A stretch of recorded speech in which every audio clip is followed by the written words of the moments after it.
Shalom Bapak Ibu Saudara sekalian, kembali pada channel kita di Devosi Harian.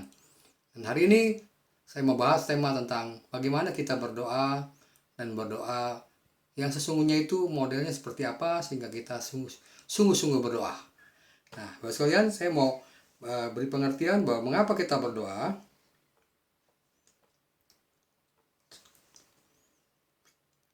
Dilihat di gambar ini kita lihat bahwa supir aja berdoa sekarang.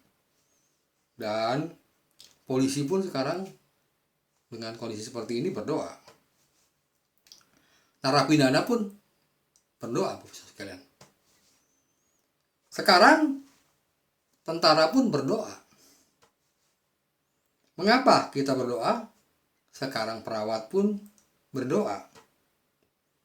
Mengapa kita berkata bahwa kita tetap harus berdoa? Dalam 1 Tesalonika 5 ayat 17, tetaplah berdoa. Nah, kata tetaplah berdoa inilah menimbulkan satu pertanyaan buat kita, bahwa ada seorang misionaris yang bernama Frank Laubach mengatakan bahwa doa yang mengubah dunia adalah doa massal seperti sungai. Untuk mengubah dunia kualitas doa itu, maka diperlukan doa yang frekuensinya lebih dari sekali, terus menerus artinya. Supaya wabah atau bencana yang ada di tempat itu atau di cerita ini bisa berubah. Yaitu kumpulan doa yang berkualitas dan dengan tingkat keseringan yang tinggi, maka doa itu bakal luar biasa. Itu sebabnya Alkitab menyatakan kepada kita harus bertekun dalam doa. Pernyataan ini dilakukan Frank Laubach ketika ia melayani sebagai misionaris di Filipina. Ketika pada waktu itu Perang Dunia Kedua di kota Bataan di Filipina diduduki oleh tentara Jepang. Tentara Amerika yang dipimpin oleh Jenderal MacArthur mundur dan hampir kalah. Tetapi tahukah Anda mengapa akhirnya pasukan Amerika terdesak dan terancam dan justru bisa bertahan? Tidak hanya itu, mereka dapat membebaskan Filipina dari Asia Tenggara dari ancaman Jepang.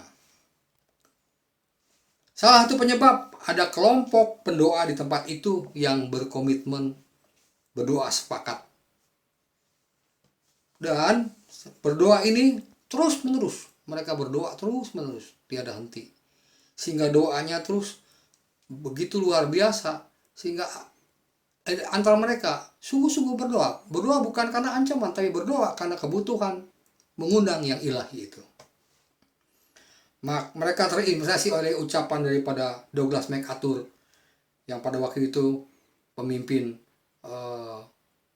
pasukan Amerika yang ada di Filipina. Dia berkata demikian, dengan tuntunan ilahi kita tidak akan pernah kalah.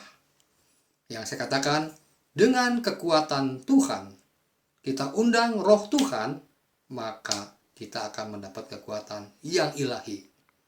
Itulah hidup kita. Kita mengalami situasi yang tidak mungkin bisa terjadi tanpa adanya doa. Nah, doa itu adalah apa? Pengantar kita menuju kekuatan ilahi. Karena kekuatan manusia kita sudah terbatas, kekuatan manusia kita sudah tidak mungkin. Sebab itu, Bapak Saudara sekalian, setelah itu kita lihat hasilnya, doa itu membuat kota Bataan terbebas daripada serangan Jepang karena pasukan Amerika dapat mengalahkannya. Bukan karena mengalahkan seperti itu, ada kuasa doa di kota Bataan itu. Nah, di kota Bataan itu, di mana Frank Laubach melayani di situ, mereka mengajak jemaat di sekitar itu untuk berdoa bersama. Nah, akibat keadaan seperti itu, Frank Laubach membuat buku yang berjudul Prayer in the Mightiest Force in the World. Terjemahannya adalah doa adalah kekuatan yang terkuat di dunia ini. Nah, Bapak Ibu sekalian, mengapa disebut kekuatan terkuat di dunia ini? Ketika kita melihat buku cerita Frank Laubach mengajak jemaatnya untuk berdoa terus menerus ketika perang atau tidak perang pun. Nah, akibat doa yang begitu luar biasa, roh Tuhan berada di tempat itu, sehingga tempat itu benar-benar luar biasa. Sehingga peperangan itu merubah Seperti Musa pada waktu itu yang memegang kendali dari Tuhan. Jadi ketika dia pegang tabut Allah, bangsa Israel menang. Ketika tabut Allah itu jatuh dari tangannya, itu berarti kekalahan. Nah, Bapak sekalian, kita lihat bagaimana kuasa Tuhan bekerja dengan ajaib. Ini bukti cerita ini menunjukkan kekuatan dari Tuhan yang kita minta melalui doa. Dan doa dapat menggalakkan segala yang tidak mungkin menjadi mungkin. Karena bukti cerita di atas menunjukkan kekuatan dari Tuhan yang kita minta melalui doa. Sehingga doa dapat mengatasi sebagai kekuatan terkuat di dunia ini. Kalimat ini mungkin Bapak Ibu sekalian bisa camkan untuk dapat mengundang kuasa Tuhan. Kita berdoa bersungguh-sungguh. Video kemarin kita lihat bahwa bagaimana mereka dengan luar biasa di tempat yang sama, mereka harus tunduk sama-sama melihat bagaimana menyanyikan sebab dia hidup, ada hari esok. Ketika saya menonton video itu, ada aliran kuasa Tuhan masuk di hati kita dan ada kekuatan iman yang luar biasa. Inilah yang saya katakan mengapa doa sebagai kekuatan dunia terkuat di dunia ini. Oleh sebab itu, Bapak sekalian, bagaimana kita melihat Tuhan dengan luar biasa sehingga kekuatan doa yang luar biasa juga. Sehingga Frank Laubach menulis buku ini menjadi berkat buat banyak bangsa dan banyak orang yang lain. Jadi, Bapak sekalian, berdoa itu bukan doa karena kebutuhan kita, tapi berdoa mengundang kuasa ilahi dari Tuhan. Sebab itu kekuatan ilahi dari Tuhan yang kita undang sehingga ada kekuatan yang luar biasa. Bagaimana dihubungkan dengan wabah ini? Kita melihat apakah wabah ini berhenti atau tidak berhenti, itu kuasa Tuhan. Agar kuasa Tuhan bekerja dengan ajaib, mari kita undang kekuatan dari Tuhan sehingga Tuhan punya kuasa.